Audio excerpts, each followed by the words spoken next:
Good evening, everyone. I want to welcome you all to the 34th Annual City of Riviera Beach MLK celebration. I am attorney Edwin Ferguson. I will be your master of ceremonies for tonight. First of all, let's give ourselves a hand. You all look so beautiful. It's always good to be with our fellow residents here in Riviera Beach. As Mayor Masters would say, the best city to live, work, and play in. Did I get that right, Mayor Masters? Okay. All right. So I'm attorney Edwin Ferguson. Many of you know me. I'm an attorney here in Riviera Beach, been practicing law here for the past 12 years because I know that this is, in fact, the best place to live, work, and play. I'm here with my lovely wife, who was the MC at last week's event, Keely Ferguson. I will be that's a tough act to follow, so I will do my best. Y'all just keep me in prayer. Hope that I can keep this ship moving in the right direction. So before we get started, I actually want to take a moment to recognize one of our longtime employees here in Riviera Beach, Mrs. Roseanne Brown. She is under the weather right now, and we ask that you keep her in our prayers. I just learned about that not too long ago. She's somebody that's very dear to my heart, so please keep Mrs. Brown in your prayers. We're going to kind of move this thing along here, and next we have the invocation and the blessing of food by our own Pastor J.R. Thicklin. Pastor Thicklin, are you here?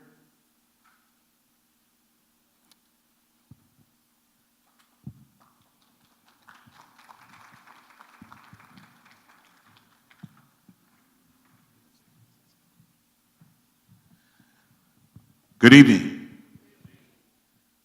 Good evening. Now, I feel just a little tightness in the room tonight, just a little tightness. So I want to break that. I want you to look at someone to your left, look at someone to your right and say, I'm so glad to see you here today.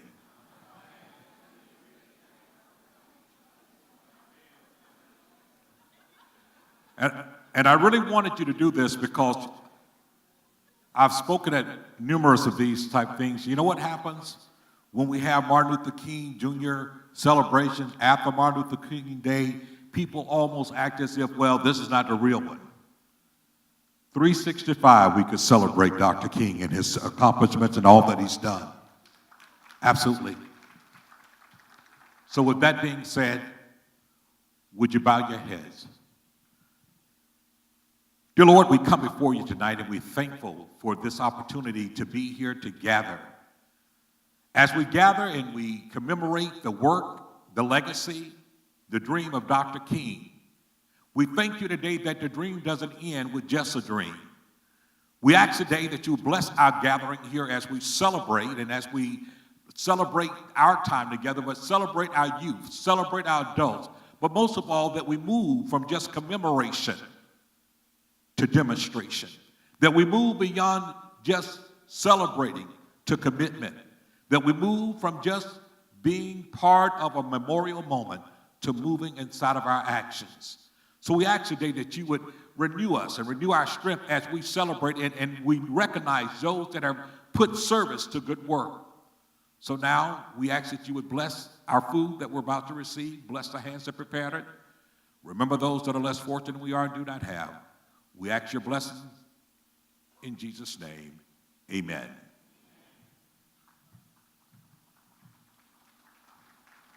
Thank you very much, Pastor. We're now going to have our welcome by Mayor Masters. And then after Mayor Masters, we're going to have some brief comments by our 5 city commissioners, Mrs. Miller Anderson, Commissioner Johnson, Commissioner Hubbard, Commissioner Pardo, and then last but not least, Commissioner Davis. Mayor Masters.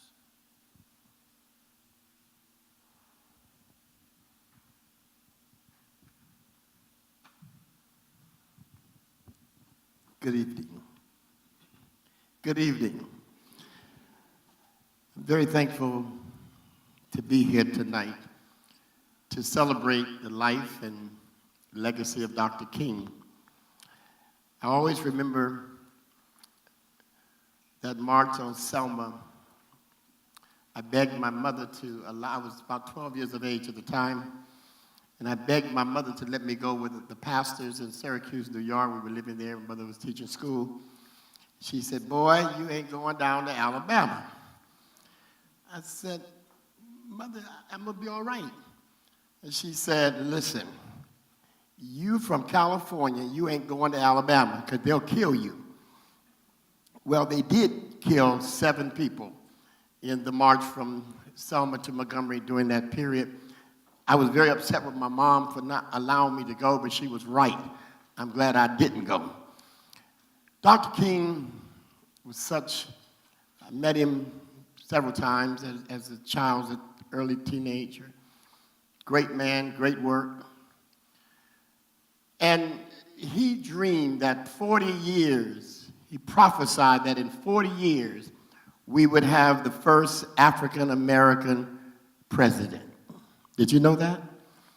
So we welcome you here because, not just because Dr. King was a great man and had a great vision for our city, for the world, a dream for the nation. And we are in Riviera Beach today. We're led by mostly African Americans in leadership positions. We're doing a lot of wonderful things.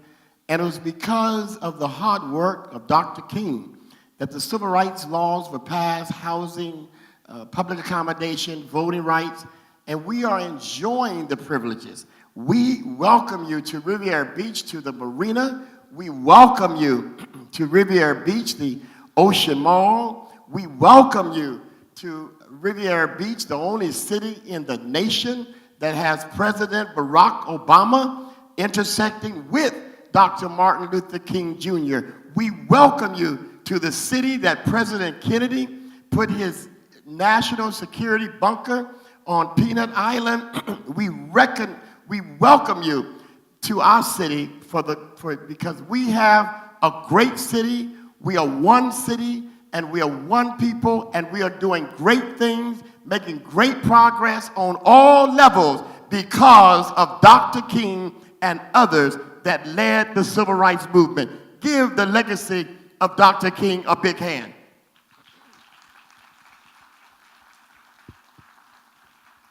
So, Lieutenant General, you in good hands tonight, being with us. We welcome you to our city. It is an international city. We have an international airport. We have several national corporations and international businesses here. Hopefully you'll get a chance to see them. Before I go back to my seat, I want to thank our city manager, our present city manager, because nothing works without leadership. And you need to just give her a hand now for leading this, what you are here tonight. It was hard work, but she led it. And I also want to recognize our former city manager, Jonathan Evans, who invited our guest speaker, the Lieutenant General, to be with us tonight. Give him a hand also.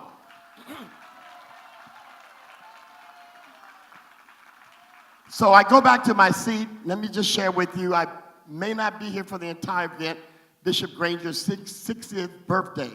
And we have a proclamation, so they're waiting for me at Mount Calvary. So if I can go there and slip back in, I will. But in the meantime, I have a dream.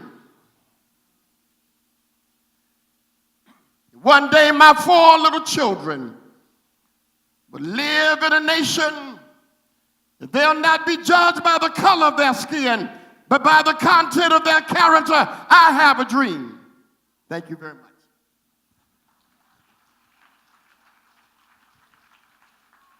Thank you very much, Dr. King. Mayor Masters. We will next have Commissioner Hubbard come up because she's also going to speak to us regarding the occasion. So, Ms. Hubbard, if you will come up, and then we'll have Commissioner Miller Anderson and then Commissioner Davis. I don't believe I see Commissioner Davis Johnson a part of. Okay, so that'll be the order. Thank you, Ms. Hubbard.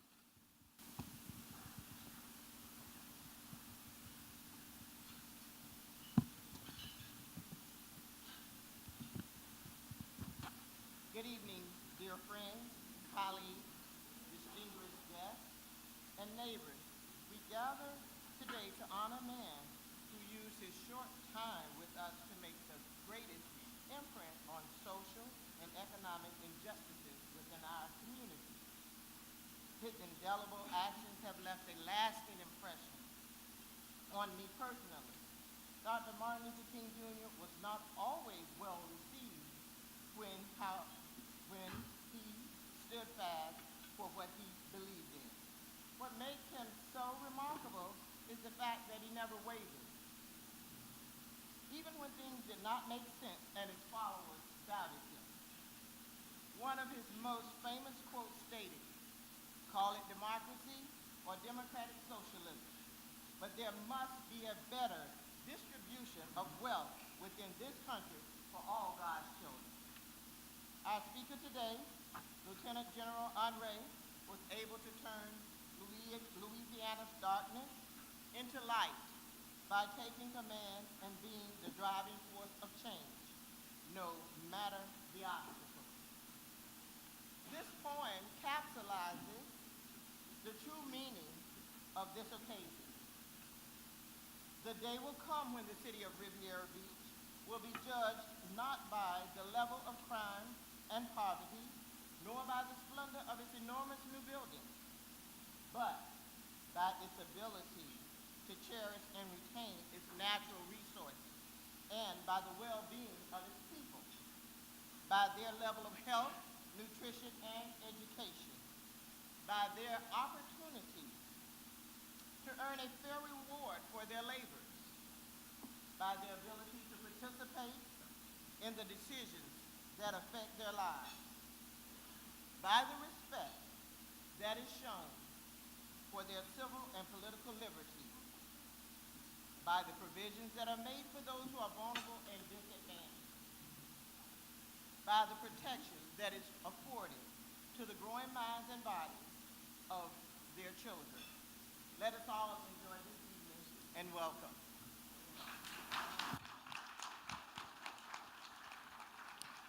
Thank you, Councilwoman Hubbard. I'm saying Commissioner. My wife hit me in the side and said, Councilwoman, Councilman. So forgive me for that. Next up, we'll have Councilwoman Miller Anderson.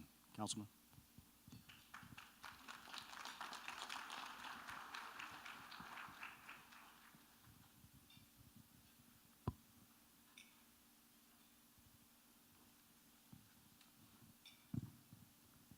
Good evening, everyone.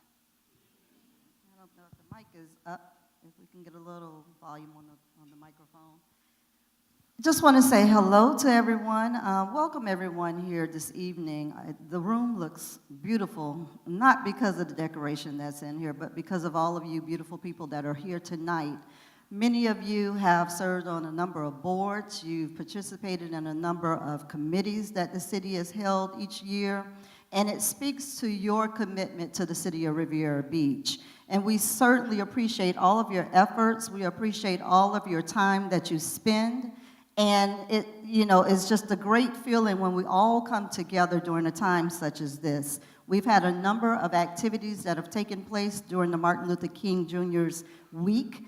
And I think this is a very good culminating activity for us to come together, fellowship, and just be able to just have a good time. And so I hope that you enjoy your night tonight, and I look forward to hearing the lieutenant speak.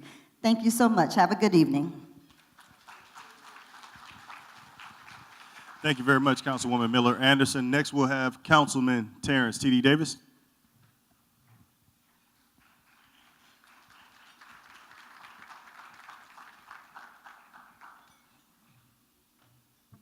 Good evening to everyone. How everyone doing tonight? As we all know, there's a major flu epidemic that's going across this country.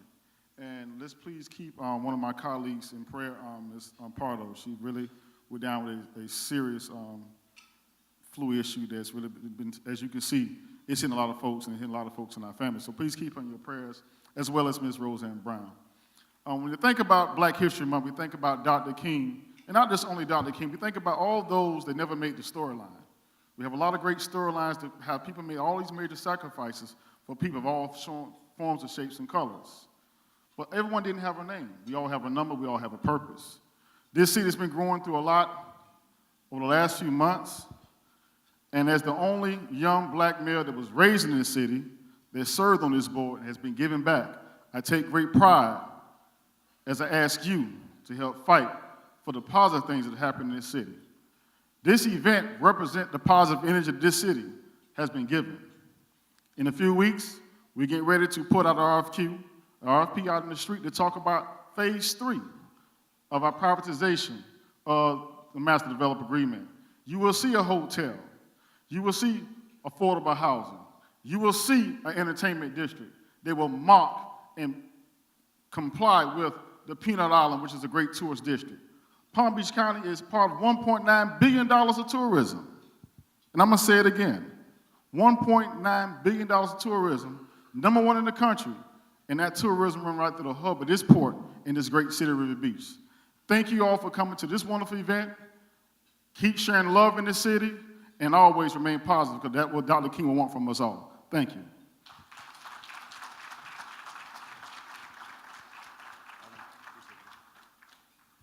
Before we move on to the occasion, I saw County Commissioner Mac Bernard step into the room. If you wouldn't mind stepping to the podium and greeting us. I thought I saw Mr. Bernard. Oh, he's too quick. He's too quick.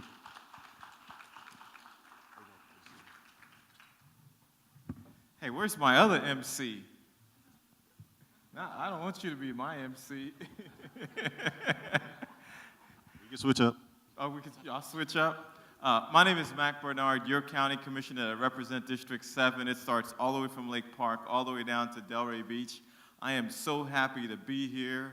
And just thinking about Martin Luther King, I'm thinking about Maynard Jackson, the Honorable Maynard Jackson. And when I was reading his book, it talks about the books, the ballots, and the bucks.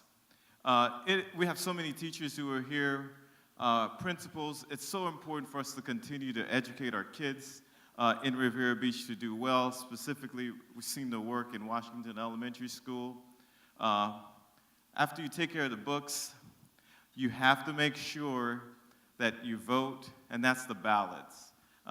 As you can see what happened in the election in 2016, you know, if you don't vote, look what happens, and look who occupies the White House. So it's very important for you to take care of the ballots. And finally, the bucks. In Palm Beach County, we have a $4 billion budget, and I've been a commissioner for 1 year, and what I've seen in the county is that we're not spending most of the dollars with the people that look like us, and we have to change that. And this Tuesday, we're having a meeting at the county where we're going to vote on adopting a disparity study where we'll have the opportunity to create an MBE or WBE program. So as your county commissioner, I'm asking for your support for you to come out for us to change the county. In a $4 billion budget, I can tell you that from 2009 to 2013, the county spent probably less than 1% with African American businesses, Hispanic American businesses, and women businesses. So in order for us to continue to improve, we have to take care of the books, the bucks, and the ballot. Thank you for allowing me to be here. Have a great one. Thank you.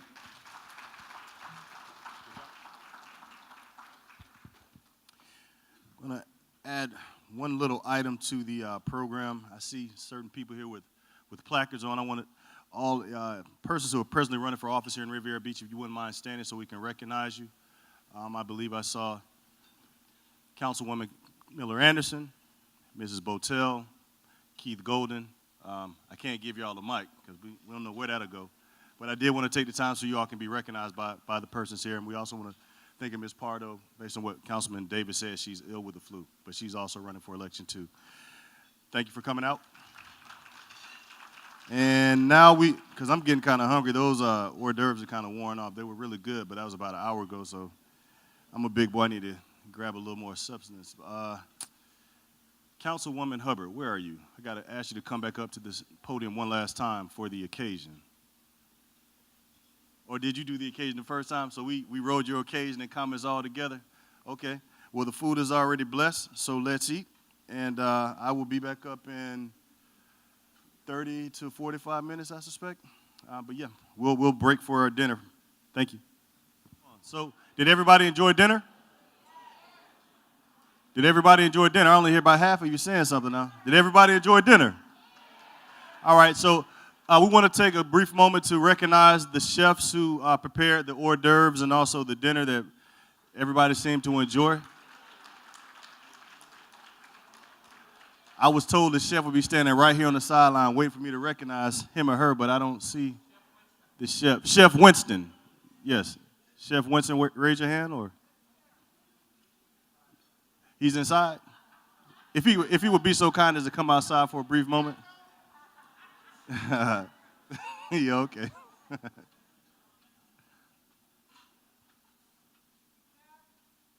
Chef Winston, everyone. All right, good job, sir. Good job.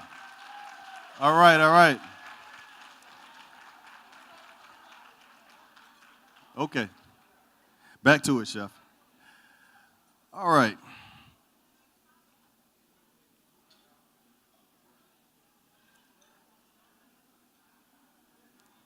I'm gonna let y'all in on a little secret. I may be wrong for this. This dinner was good, but I got a friend who owns a business now and it's Trendy Gourmet.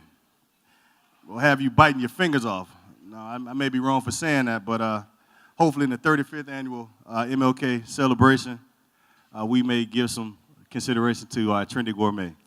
That's my shot for a local business tonight. I'm gonna get back on what I was not paid to do, which was to try to keep this boat moving in the right direction. So now we're gonna move on to the introduction of the introducer of the speaker of the night. If that made any sense to you all, I'm going to ask Officer DeSantis from the Riviera Beach Police Department to come up and introduce Adjutant General Calhoun, the first African-American Adjutant General in the Florida National Guard. Officer DeSantis, please come up.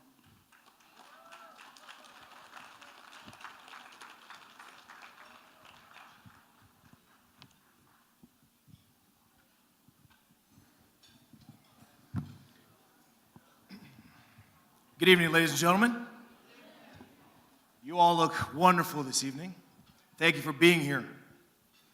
As stated, I'm Officer Brian DeSantis with the Riviera Beach Traffic Unit, and this evening I have a great honor to present and introduce a local hero, who then in turn has the pleasure of introducing a national hero. Gentlemen, I salute you.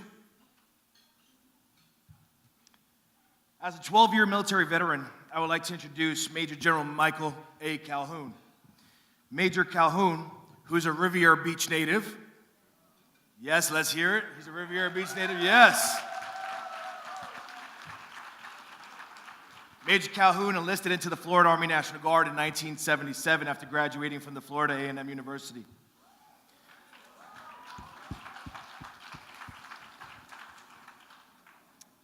After a 6-year break in service after 1983, Major General Calhoun took a direct commission as a first lieutenant in the Medical Service Corps. General Calhoun has served for 34 years as a traditional National Guardsman, a career logistician. I'm sorry, every time I come over here, I want to pay you guys some love. I'm just going to hold this microphone. You guys can hear me, right? I'm like trying to break my neck over here. General Calhoun has also served as a pharmacist in the civilian sector. He has commanded at every level within the Florida National Guard and is currently serving as Florida's 23rd Adjutant General, which has been initiated since 1968 when the Florida militia was reestablished following the Civil War. General Calhoun has led our citizen warriors through numerous deployments, several disasters, and other emergencies. As the Adjutant General, he serves as the governor's primary advisor for military affairs and leads the Department of Military Affairs for the state of Florida. General Calhoun is the recipient of the Legion of Merit, Bronze Star Medal, the Humanitarian Service Medal, the Florida Cross, the Florida Distinguished Service Medal, the Alabama Commendation Medal, and the Mississippi State Emergency Medal. He is the Army National Guard's recipient of the Department of Defense African American History Month Recognition Award for 2008 for his contributions to the global war on terrorism, and is a recipient of the Ancient Order of St. Barbara. Notably, Major General Calhoun's promotion to Brigadier General in 2011 marked the first time an African American male was promoted to this rank in Florida Guard history. And even more notably, and even more notably, his promotion to Major General in March of 2015 to his current assignment as the Adjutant General of the Florida National Guard is the first time an African American male has ever held this post in Florida history. Ladies and gentlemen, I present to you Major General Michael A. Calhoun.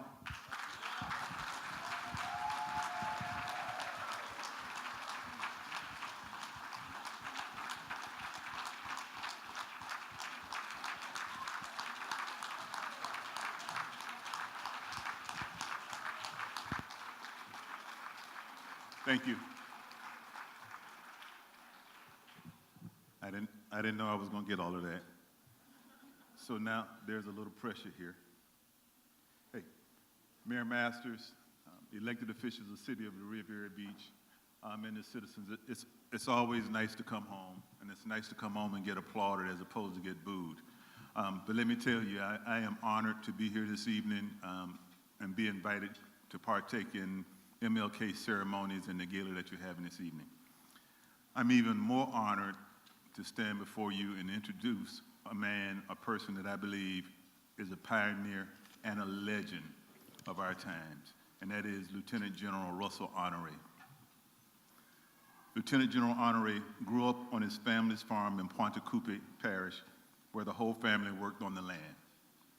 Inspired by his father's example and strong work ethic, he put himself through Southern University and A&M College, graduated with a bachelor's of science degree in vocational agriculture, and fortunately for us, took a commission as a second lieutenant in the U.S. Army. Lieutenant General Honore is a trailblazer to many of us. He was recently quoted in a Washington Post interview as saying, "The military gave him the opportunity to be judged by your performance as opposed to other measures." Well, General Honore was judged and found to be truly outstanding, exceeding every expectation and commanding at every level, from infantry platoon to Army commander. Notably, he commanded the famed 2nd Infantry Division in Korea, which I know he's watching very closely now and proudly these days with what's going on in North Korea. He's a renowned trainer, having served in Scorpion 7 with 25 National Training Center rotations, and a leadership expert routinely speaking about unit readiness for both war and domestic emergencies. General Honore has written 2 books on building a culture of preparedness, Save You and Your Family from Disasters, and Leadership in the New Normal. In addition to his undergraduate degree, General Honore also holds a Master of Arts in Human Resources from Troy State University, an honorary doctorate in Public Administration from Southern University and A&M College, an honorary doctorate in Laws from Stillman College, and an honorary doctorate in Humane Letters from Stillman College. His passion for helping communities prepare for and respond to natural disasters was honed by his studies of the environment and his military experience, responding to several disasters in a variety of command and staff positions. General Honore, known affectionately as the Raging Cajun, supported the Department of Defense's planning and responses for Hurricanes Floyd, Lily, Isidore, Isabel, Hurricanes Charlie, Francis, Ivan, and Jean. He also planned and supported the United States military humanitarian relief response to the devastating flooding which swept Venezuela in 1999 and Mozambique in 2000. In addition to his expertise in natural disaster response, General Honore also led the DoD's, Department of Defense's, planning and preparation for the much anticipated Y2K millennium anomaly, Northcom's planning and oversight of the Space Shuttle Columbia's tragedy, and Washington, D.C. sniper shootings. Of course, he's most recognized for his role leading the multi-state response during Hurricanes Katrina and Rita in Alabama, Mississippi, and Louisiana. His background and position as the first Army commander made him the logical choice to head up the DoD's response. However, his persona and unique communication skills made him more than the military's face during these responses. It made him a crusader for the citizens of the Southern Bayou. When General Honore retired from the military in 2008, following 37 years of active service with the United States Army, he had thoughts of becoming what we in the Army call a graybeard, speaking and writing about disaster preparedness. But Today, he's here with us tonight to speak about a subject near and dear to our hearts, and that's helping our youth realize and achieve their dreams, living through Martin Luther King's dream. Please join me in a warm welcome for Lieutenant General Russell Honoré.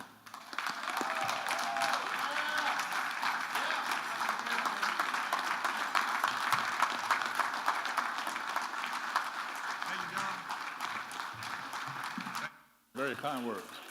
Thank you very much. Thank you.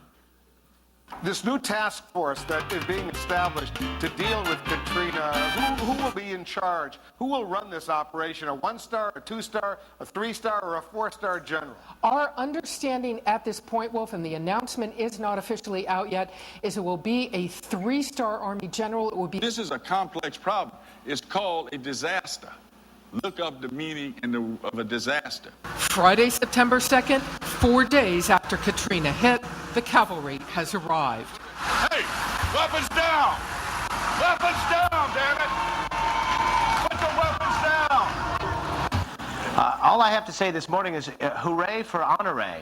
This guy seems to be the perfect guy for this job. Seeing him in the streets of New Orleans, telling them to put their M16s down, for gosh sakes, and let's get some tension out of here. Let a little steam off, please. You saw Honoré yesterday doing really sort of almost symbolic things, but at one point, our Barbara Starr, who was right along there with him, witnessed him come up to a mother who had twin babies, and she was struggling to even hold on to them. He took the babies out of her arms, gave them to his soldiers, and arranged for them to immediately be medevaced to a ship offshore. Now, that's just one person, but what it sends a message that they understand the problem. And of course, his whole point about having the soldiers put their guns down, again, reinforce that they're here to help. They're not here to, intimidate people.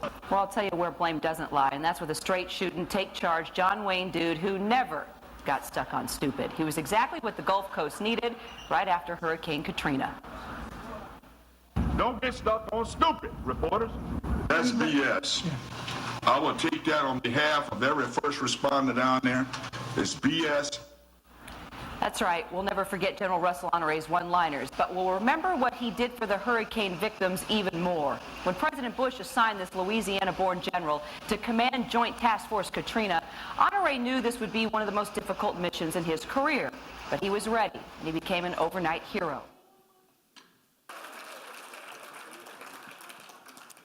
When Dr. King said, I have a dream,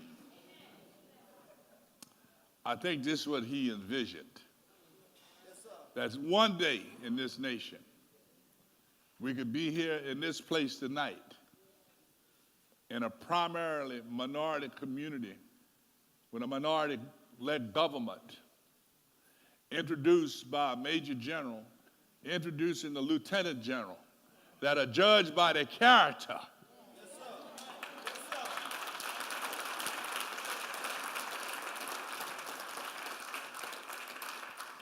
Because there's many ways to end that sentence of I have a dream.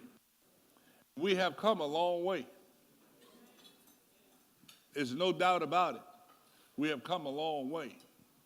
He often reminded this nation that the Declaration of Independence was a check.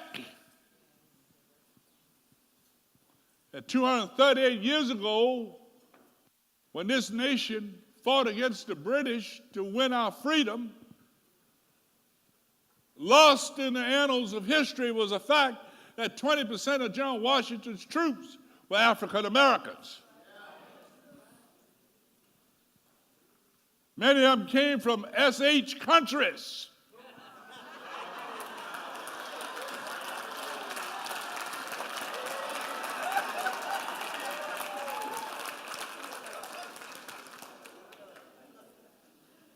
Nobody questioned that, nor would they refer to it that. 20% of his army. It's not that it wasn't true, but the story was never told. He reminded America that the Declaration of Independence was a check that had been written, that needed to be cashed. And then along came the Great War, World War I.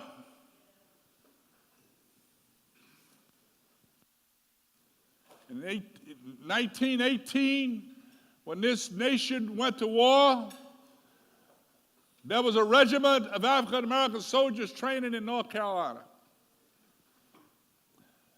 And under the command of General Blackjack Pershing, commanding the Army Expeditionary Force, deployed that unit to Europe.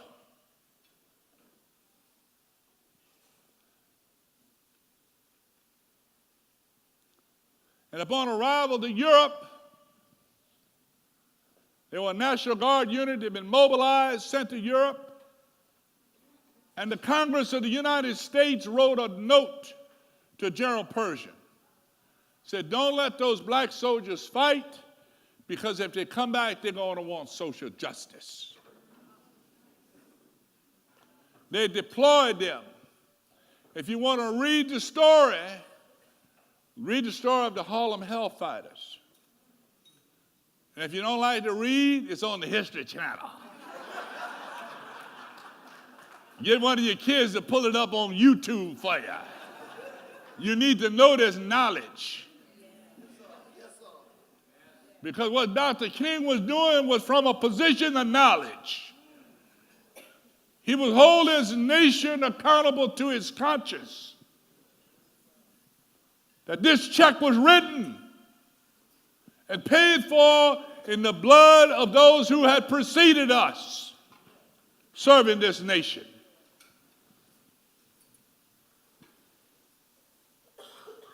And during the war, when General Pershing got that letter, being called Blackjack Pershing at West Point for his affinity for having served with a black regiment, they called him Blackjack because he respected the African American soldier and their tenacity in war. He did what leaders do. He went to see the French army. This is the sad part of this story you didn't know. But when Dr. King called this nation to his consciousness, this check had been paid for. But it came, no funds deposited until he spoke to the nation. Those soldiers fought with the French army, wore French uniforms. Their band went all over France playing jazz. Many of them were recent displaced from the South, particularly New Orleans and Mobile and Mississippi. And they took that sound and created the jazz, and they went all over France. And even today, and after the war, France became a haven for American jazz musicians because the people of France embraced it. They fought with distinction, winning the French 40 gear for bravery. And again, the story was still not being told in America. The war was over and they returned to New York. And they downloaded at a place called Hell's Kitchen. And they were walking in the streets of New York with their uniform on, with their combat ribbons, and they ran into some soldiers from my old division. And they said, what are y'all doing with all them combat badges on? Y'all didn't fight in the war. See, our own army didn't know.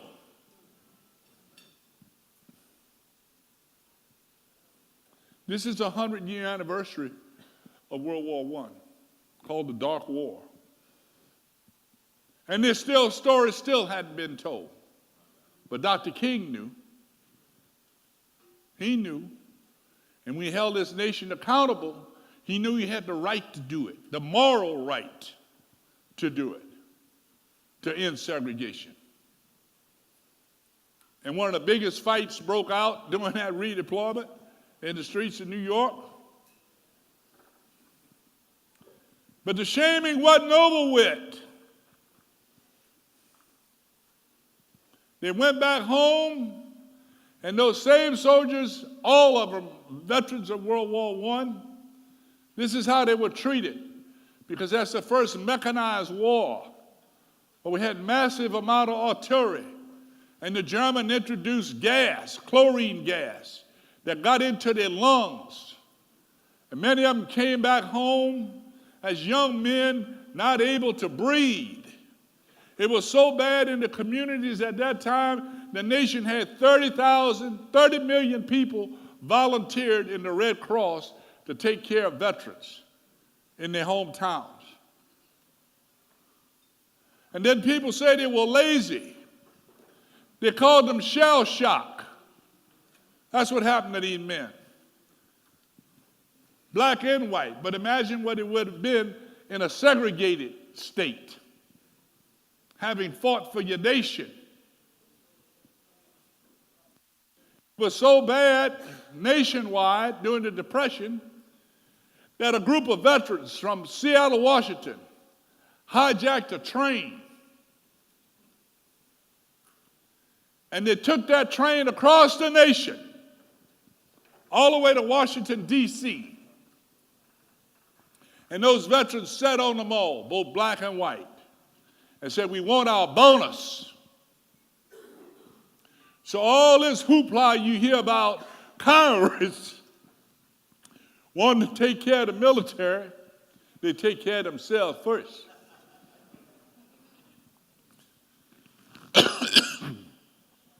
The president at that time called no other than General MacArthur and said, drive those bums off the ball.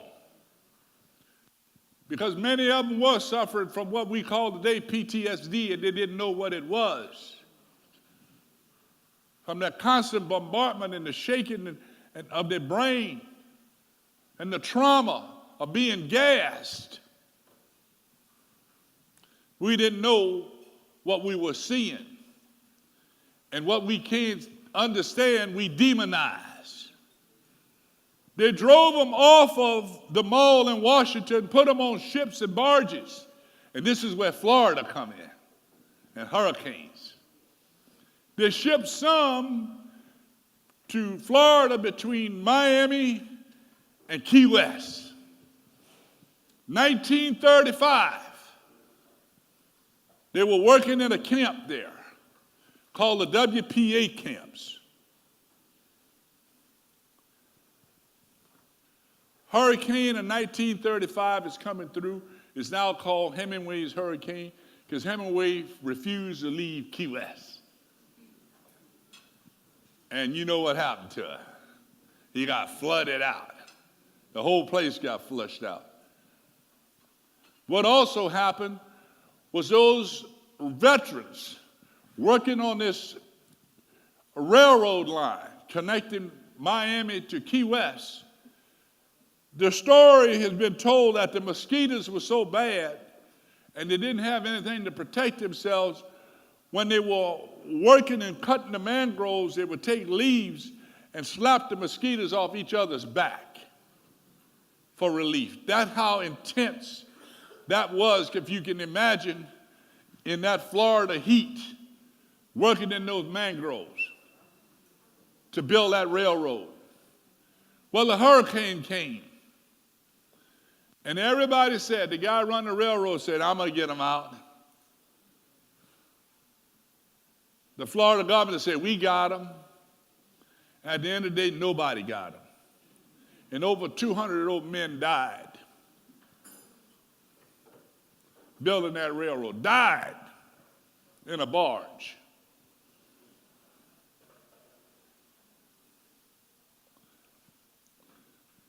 Kennedy said the world just isn't fair.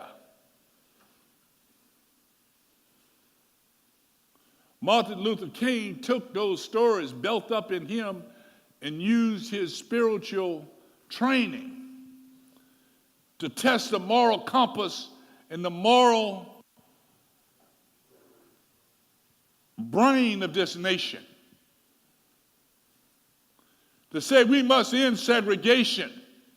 We have paid for this check. But when you wrote the check for us in the Declaration of Independence that said we will all be free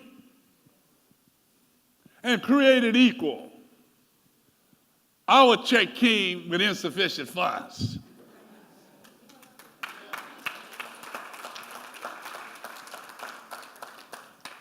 So he was standing on high ground because it was written in the Declaration of Independence. We fought for, our ancestors fought for. Our ancestors that went to World War I and told they couldn't fight in the American army. They fought with the French in French uniforms.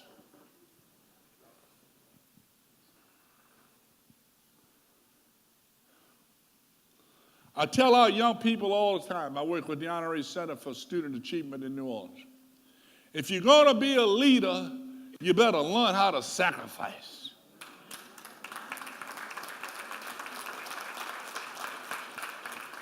If you're not willing to sacrifice, stay home.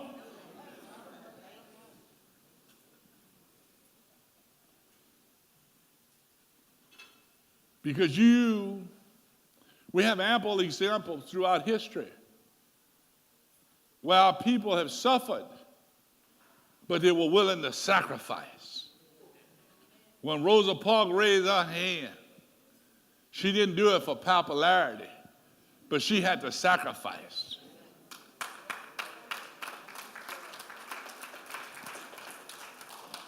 I tell our young people, our young men in the Honorary Center, if you're not willing to sacrifice,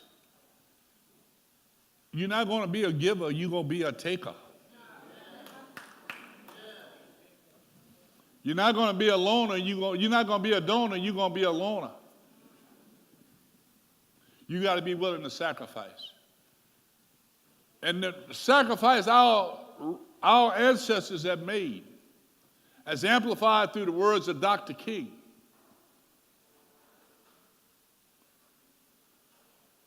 that check was written and paid for. And then we saw with the election of the 44th president, a check was almost cashed.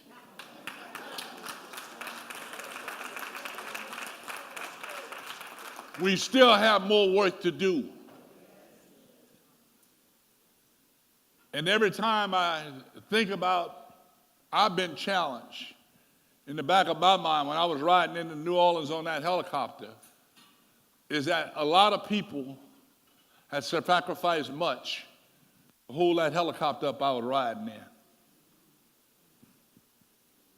I went to 12 years of segregated schools.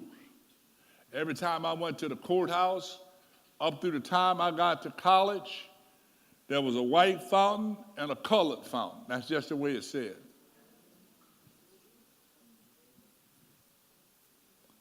Every cafe had the front door and the back door.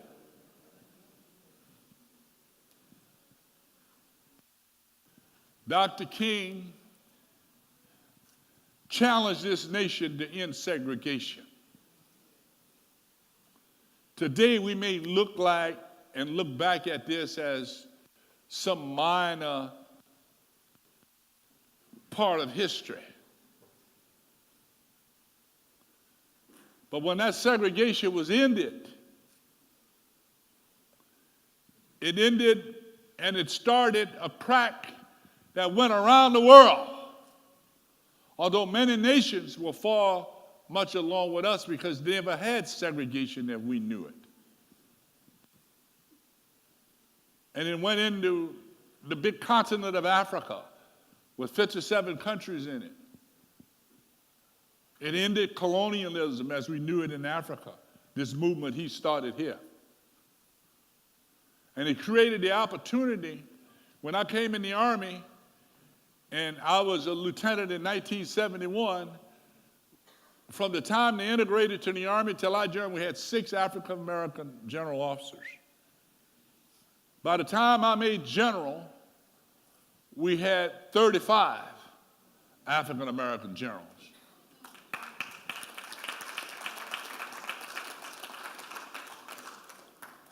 All this buildup and this transformation, as we call it today, happened because of the work of this great man. because he challenged this nation to end segregation. And the night he was killed, I was driving off of Southern University campus, HBCU, that has a pretty good band too. With respect to my state I'm in tonight and my host, General Calhoun, who also has a good man too. I was driving off the campus and somebody looked at me and I guess they thought I was white at the time and they threw bricks at me. And I put my window down, hey man, I'm one too, that don't throw at me.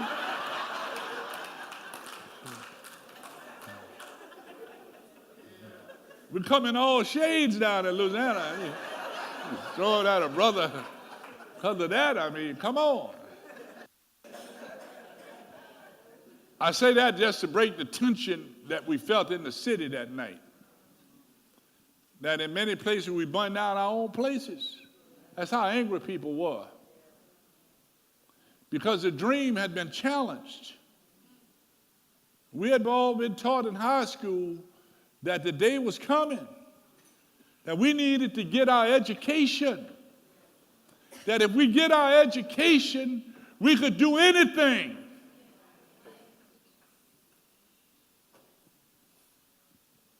We could do anything if we got our education. We could get on the screen like Sidney Poitier. We could go run in the Olympics like Jesse Owens. Or we could be like Dr. Martin Luther King. Or we could be like General Benjamin O. Davis.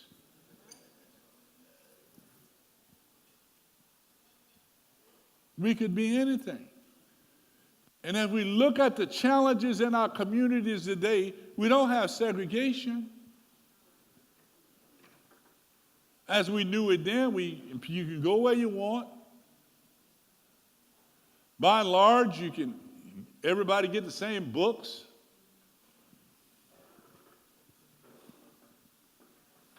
Our challenge today is how we get our young people to appreciate the opportunity that they have.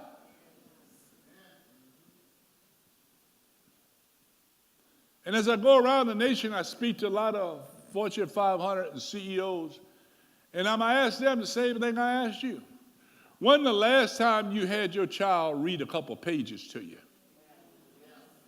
And if you hadn't done it, go home tonight and say, get up out of that bed. Come here.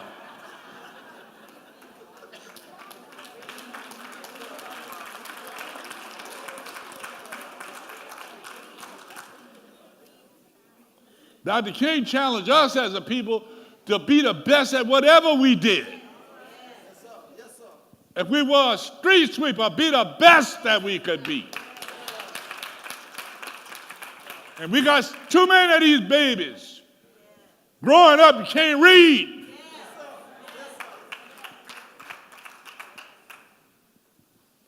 If you can't read, you can't participate.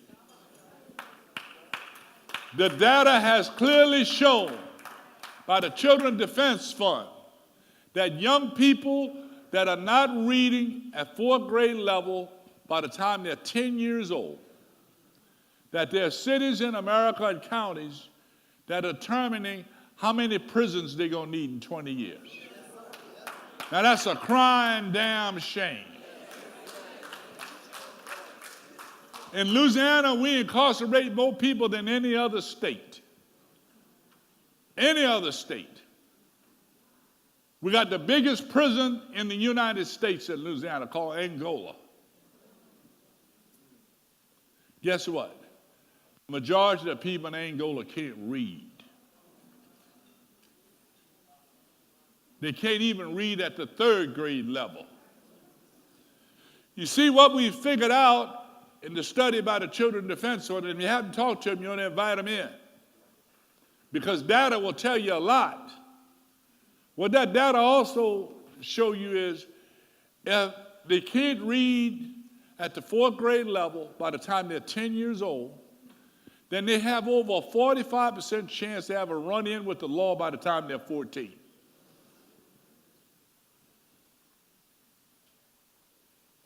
Too many of our youth, because they don't know how to read, end up in the contraband economy. Because they become disengaged in education.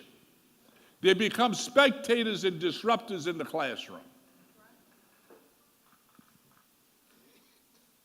I'm telling you, if you got children, grandchildren, nieces, and nephews, and the next time they come up with this, I want something, okay, read me 2 pages out of this book.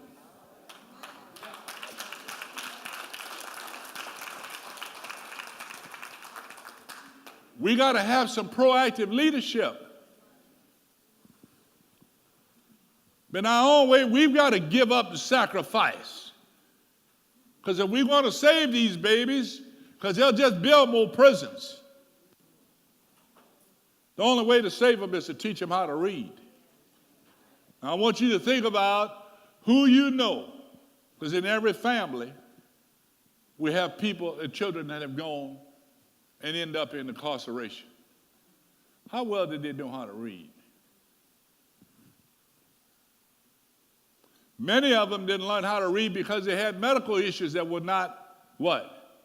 Diagnosed. Seeing and hearing.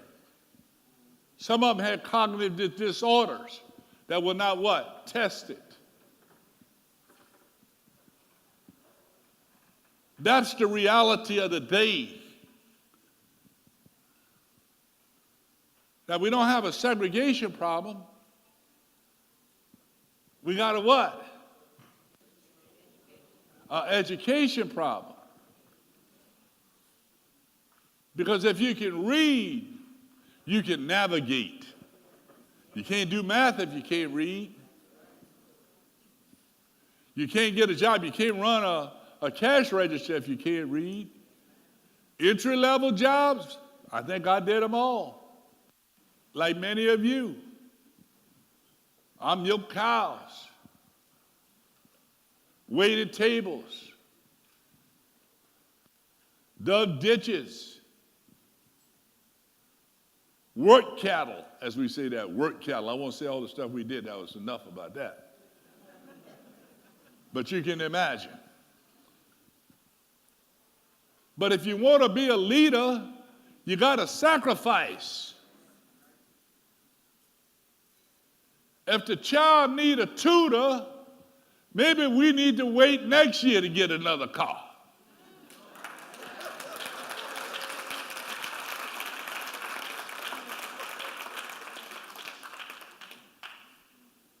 Dr. King talking about we will be also judged by how we treat those who are in need in our community. You remember that quote? Yeah. Find that one and bring it up for me there, anchor man.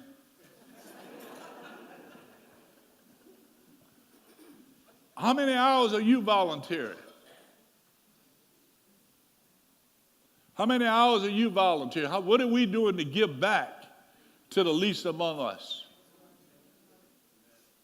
Because you see, if you're going to be a leader, you got to do what? Sacrifice. If you ain't giving up something, you just doing a show.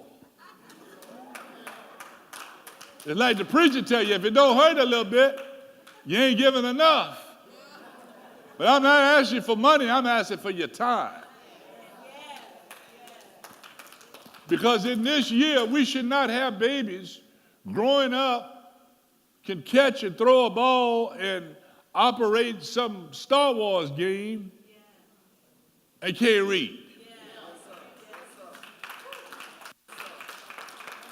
This is ridiculous. And it leads to many issues. How many teachers in here? Where the teachers at? Stand up, teachers.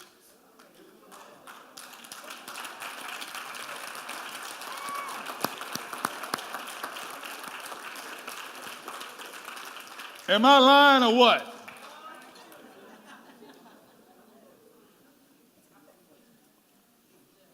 We can do better than that. And we got to talk to our friends and our families. Because let me tell you something, folks, the government ain't good enough to do this. Because if it was, it would have been done already.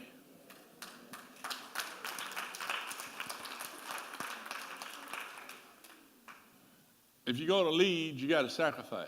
Dr. King, he sacrificed his life. He sacrificed his life. As a young man, he could have taken comfort. And at the time he was sacrificing, I remember coming home and finding a flyer in our front yard, and I brought it in and showed it to my mama, that said the FBI had determined that Dr. King was a communist.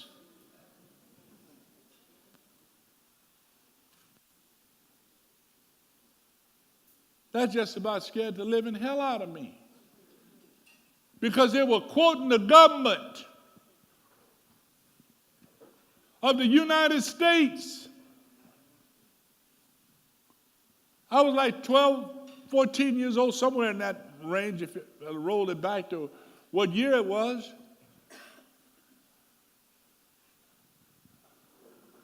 I was active in the 4-H club. It was segregated.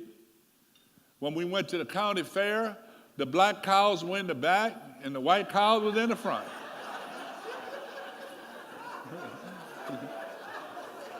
Now, was that stupid or what? And we had already built the hydrogen bomb. And we were separating the damn cows. As if them cows knew the damn difference. It was so funny, it was stupid.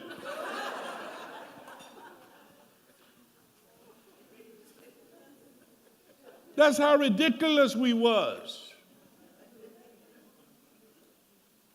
Judging people by their color. We can't go back there. We will not go back there.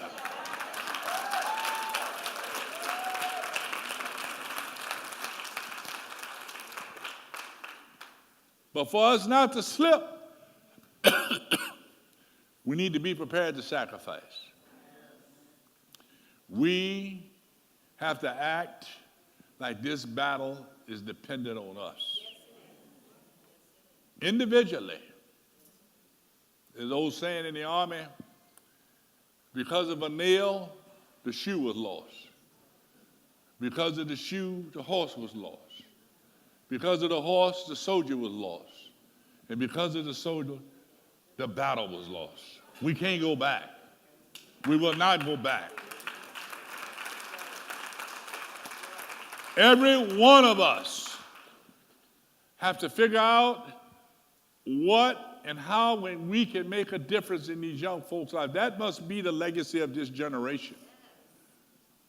As we transition out of the 21st century, in the next 50 years, this world is going to go from 7 to 10 billion people.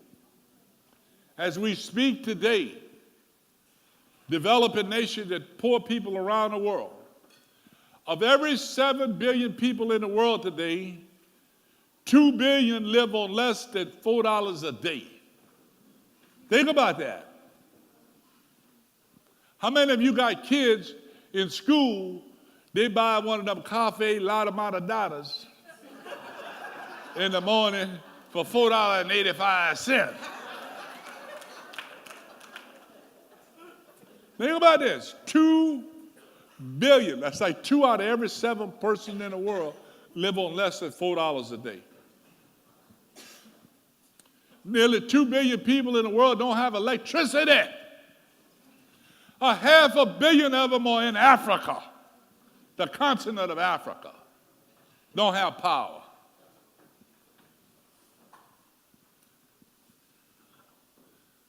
That is concerning.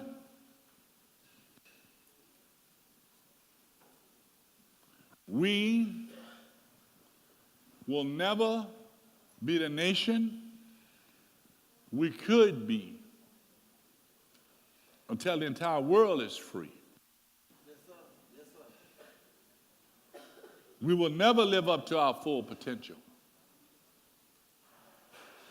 Because when those kids, as we go from 7 to 10 billion people, and those countries where people don't have electricity and they get electricity, that's 57 countries in Africa. If Africa is a continent. That's going to be the biggest expansion of the middle class that's ever happened. Right now, China and India each have 1.3 billion people. And India's population is growing at a rate that maybe by the time this meeting's over with, they'll pass China. Now, when you think about 1.3 billion people, ladies and gentlemen, you think about America, how many we have? About 315 million that we know about. That means those countries have 1 billion more people than us. 1 billion.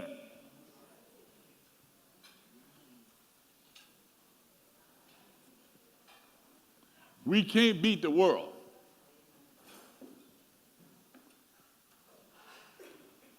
The rest of our economy must grow out, helping the rest of the world do what?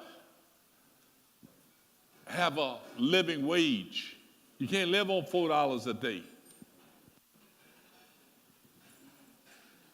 To have electricity. Because when they have electricity, what they're going to want? They want some of that Apple stuff. They're going to want a car. Right? And we provide stuff for the world.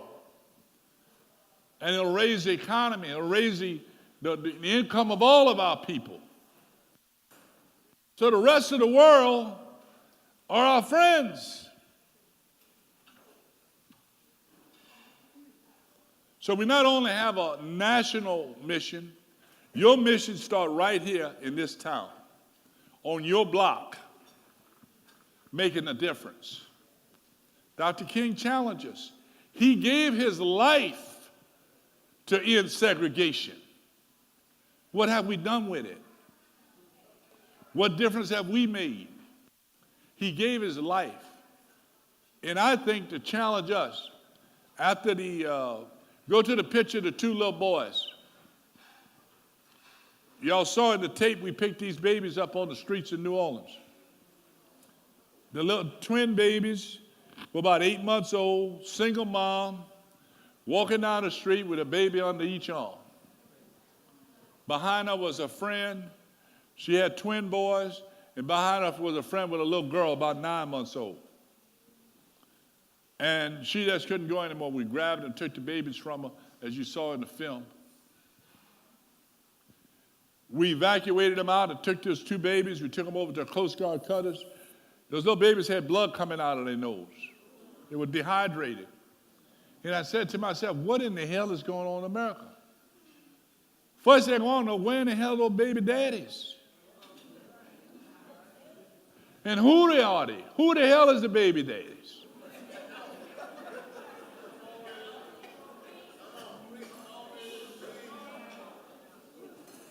Because the data show those little boys are going to have a hard time. But the Lord blessed those babies. We put them in the Coast Guard cutter, barge. The coasters hydrated those babies, and they took my damn helicopter and flew them babies to LSU, where the doctors revived them. Then they sent those babies on to a hospital in San Antonio. And they stayed in intensive care for about 3 weeks. Now you see this picture. There's them two little boys up there. Look at them.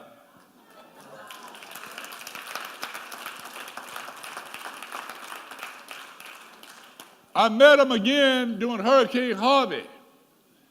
I was shooting my mouth off on TV, and the mom saw me.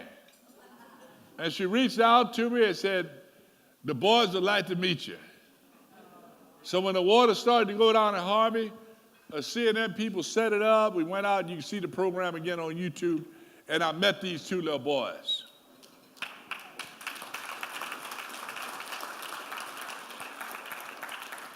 The neighborhood they were living in during Harvey, which is almost 12 years after Katrina, the water came up to the front door. The mama was scared in hell, and she said they were just laughing, looking at that water. One wanted to go to the University of Houston, and the other one wanted to go to the Ohio State. They speak perfect English, and they know how to read.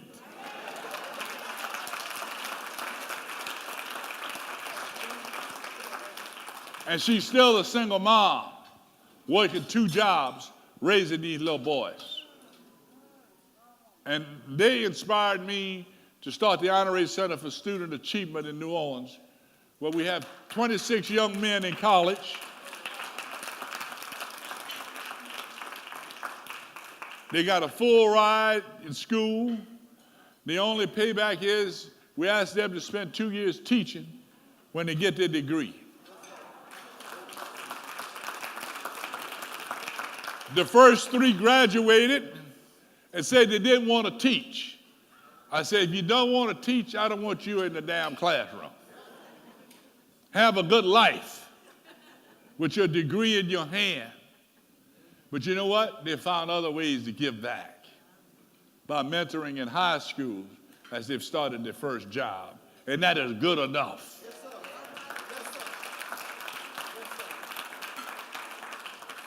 I could go through more of the quotes of this great man, but I think his inspiration, his DNA, ended up in my character as it did everyone in this room. Because we learn when we go in a place, we don't have to act like we're some second-class citizen. That Declaration of Independence was promised to us, and he made them cash the check. And in many ways, the work that's left to be done is in our homes and in our families. Is how can we save this group of young men who are not getting it, mostly young men, some young women, not being taking advantage of the full education opportunity they had. Again, as I went into that city of New Orleans, led by a black mayor, black city council, and had 60,000 people, mostly African Americans, blasted around the world on television, needed to be evacuated. In the back of my mind, I knew that MLK brand had been put on me. That whatever you do it the best you can. There's nothing holding you back, son.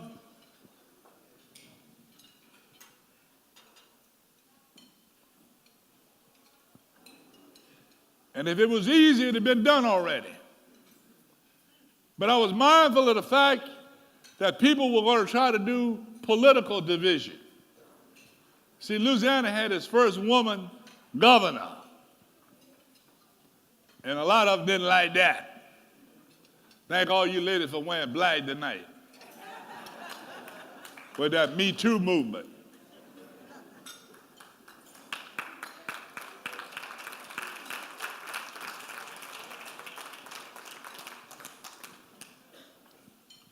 And she was a Democrat. And Mississippi had a male governor that was a Republican. And I overheard a conversation said, boy, General, look like that Republican man governor doing a better job than that Democratic woman governor. And what the hell are you saying?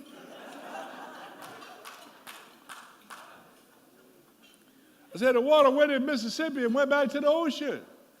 The water went in New Orleans and stayed. But that's how people interpreted that. You see, they wanted to bring that old ism up. I wasn't standing for that. And I wouldn't take that. And I wouldn't listen to that. Because on any given day, Mother Nature can break anything built by man. You now know that in Florida. And I just want to give kudos to what I saw because I was in Harvey. Then I came to Maria, and I went to Orlando. As Anderson Cooper called me and said, "Hey, General, I want you in Miami." I said, "Boy, you out of your mind." The storm going around. I said, "I'm not moving toward the eye of the storm." I said, "I didn't live to be this old by being that stupid." And he said, well, about 4 hours later, he called, said, "Meet me in Tampa." Looked like I might go to Tampa. And that was a few hours before the eye came. I said, "Well, tell me something.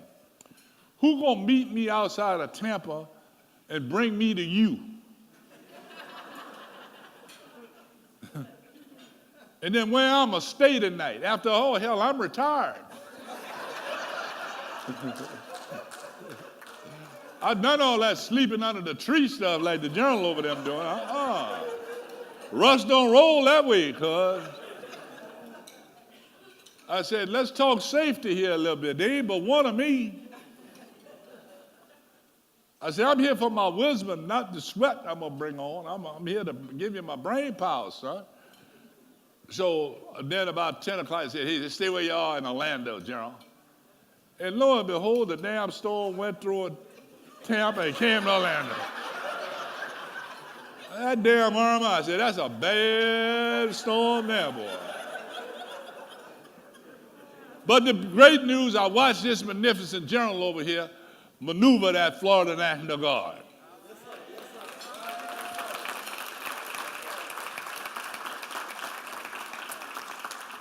He did it with skill and courage. And he moved on that storm the way we would deploy a great army against a big enemy. He surrounded that storm. He came with him with his National Guard in front of the storm to get people into shelters. He moved assets in to pre-position supplies. He helped the state troopers get gas running to the right place. And he called for his brothers, and they came in by sea, a battleship.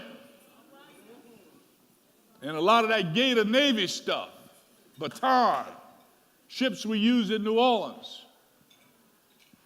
And he came in by air with hundreds of helicopters standing by if he needed them. Magnificent. Dr. King would be proud.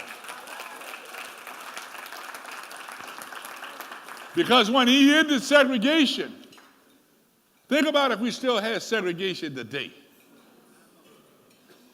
Just think about that. If we still had segregation today, what we would have missed. We might have not had rap. Well, hell, maybe that was a good thing now. We wouldn't have had hip hop. We wouldn't have had Beyonce and Jay-Z and all that kind of stuff going on. What else? We might have missed Colin Powell. Might have missed Barack Obama. And on and on and on. We might have missed John Lewis.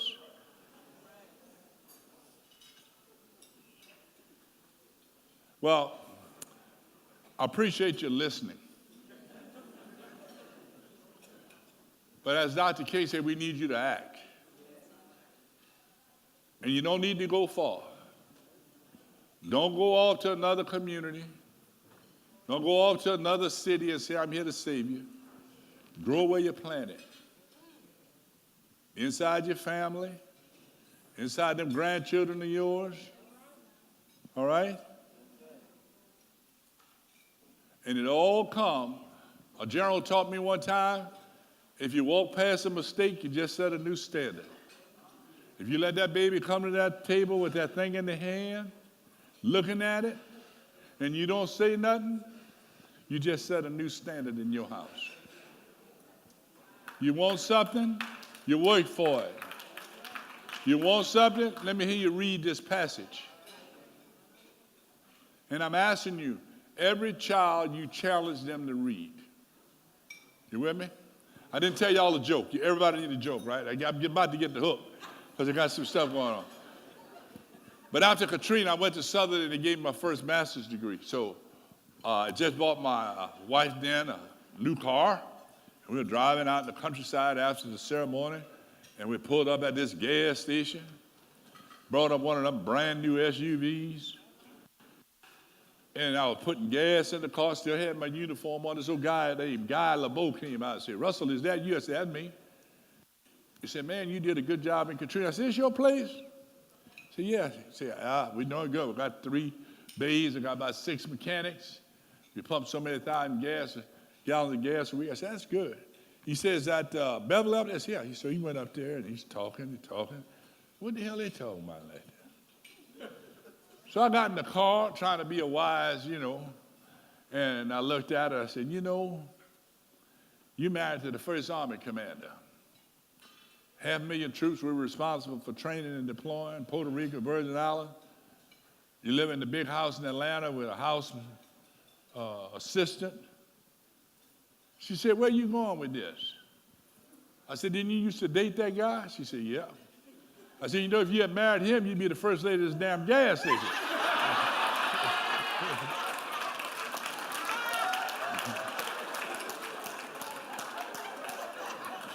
It ain't over. She said, "You damn fool, if I married him, he'd be in a car with 3 stars and you'd be pumping gas." God bless you. God bless America. God bless America. Thank you very much. God bless America. Thank you very much. Thank you very much. Thank you very much.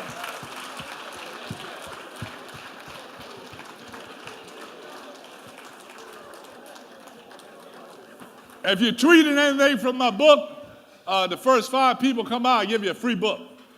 You put something on Twitter. Thank you. Let's have another round of applause for General Honore. Great job, sir. Great job.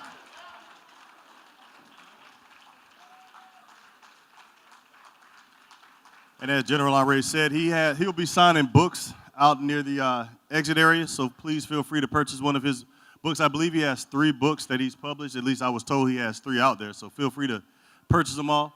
General, how much are those books on sale for today? 20. 20 will get you 20 for 1. 20 for 1.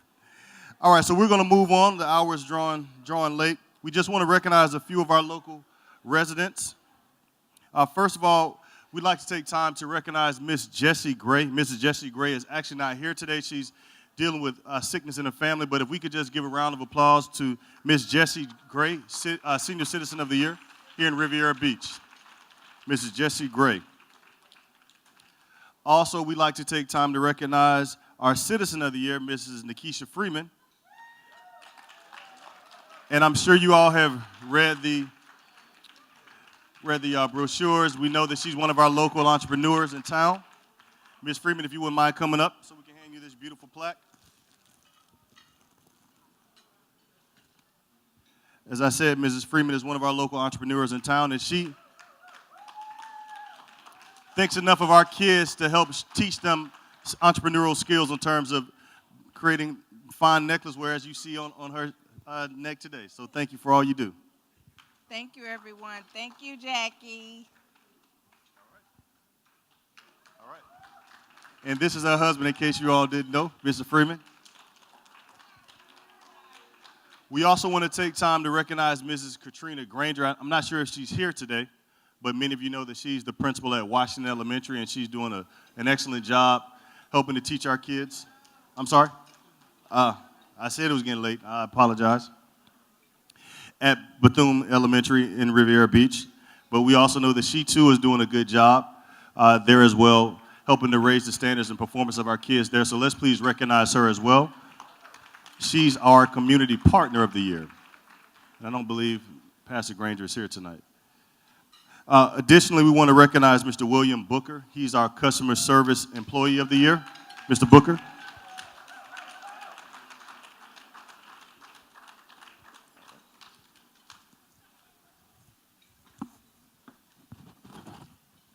Mr. Booker, we want to thank you for all that you do. I want to hand you this beautiful plaque without putting too many fingerprints on it and messing it up. Congratulations, y'all. Well done, sir. Appreciate it. Yes, sir. Thank you so much. Good evening. Just come out and support the utility district. We work hard there. During the hurricane last season, we put boots on the ground and we came through. Our backs was against the wall, and we pulled through. Support your utility district, and we have a new director. Come out and meet him, introduce yourself. We got good things going on. I would like to thank my wife. She's my rock. She's my support. She's my back. Shavonna, I love you. Thank you.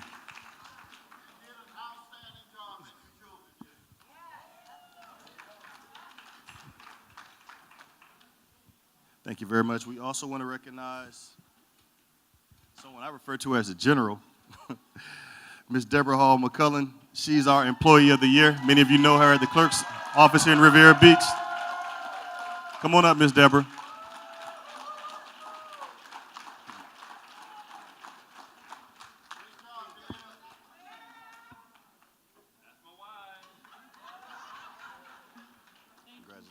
Thank you.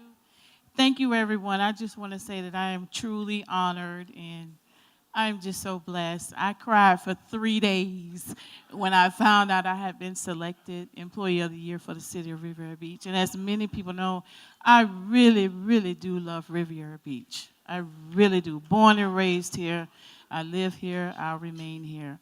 So God bless you. I want to thank my mom for coming down to support me. I want to thank my husband, my family, and my fellow employees. It meant so much to me, and it really touched my heart with all of the love that I've received from the residents, my fellow employees, and everybody. Thank you, Ms. Jackie. Thank you, everyone. Thank you so much. I really appreciate it.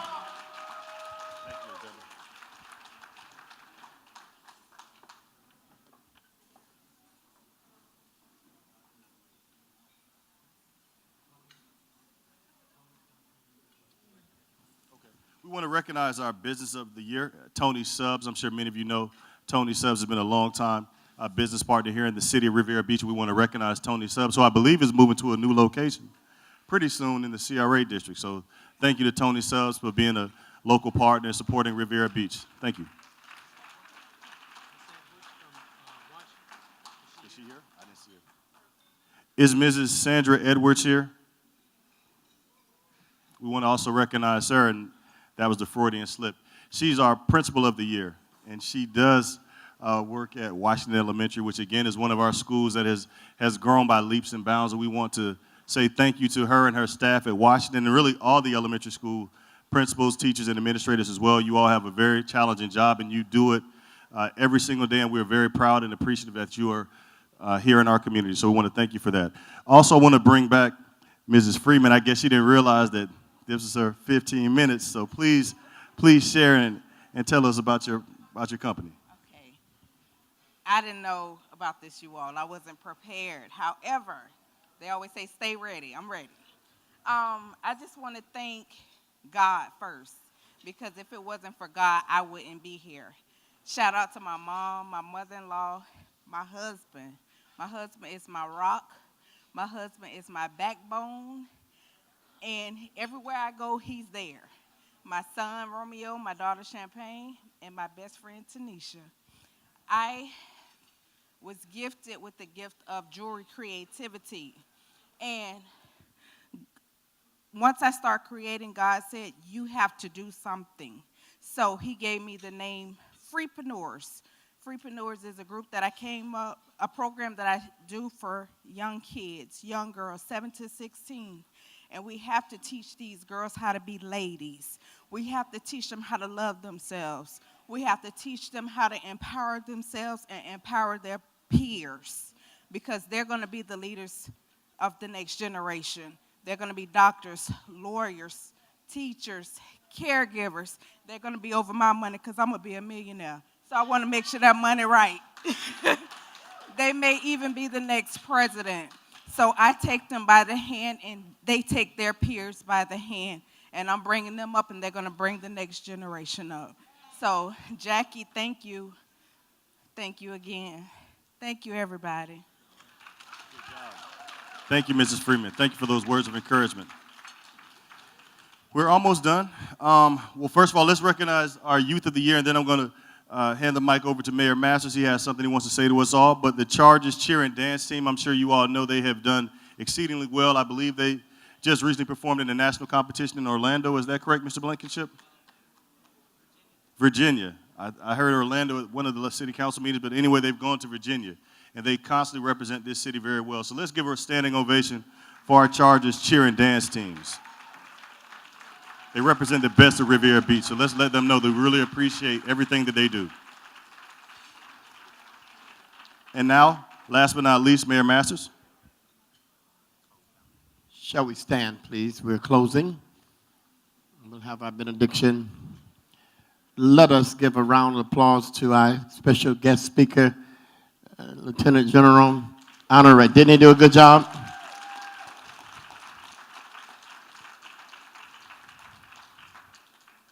I want to make a very special announcement just before we give the benediction. You know, many times the press beats all of our elected officials up for one thing or the other, particularly when we go out of the country. They don't never want us to go anywhere, to bring back anything to the country. They always find fault with any trip we go on. And I've gone to China twice. Usually when African-American mayors go to China, they make a big deal out of it. But when the president goes to China and when other folk goes to China, they don't say a word. They don't say a word about the China because 40% of the U.S. debt is to China. And I said all of that to say that this week we have a esteemed delegation from China that I invited when I was there. And they said, Mr. Mayor, we're going to come to your city. Well, they're going to be here this week to visit the public schools of Riviera Beach and meet with Deborah Robinson. We're working on the student exchange, 4-year scholarships for Riviera Beach students who want to continue their education in China. So we don't just talk the talk, we make it happen. Give them a hand. They're on their way on the plane. They will visit Suncoast, JFK, Dr. Mary McLeod Bethune, Inlet Grove, and I believe one of the universities before they leave. But I'm thankful for it. Thank God for you. Thank God for coming tonight. Did you not enjoy this event? Give yourselves a big hand. Let us close with a benediction. We're going to keep it very simple. So just repeat after me. The Lord watch between me and thee when we're absent, one from another, 3 times. Amen, amen, and amen. God bless. Good night.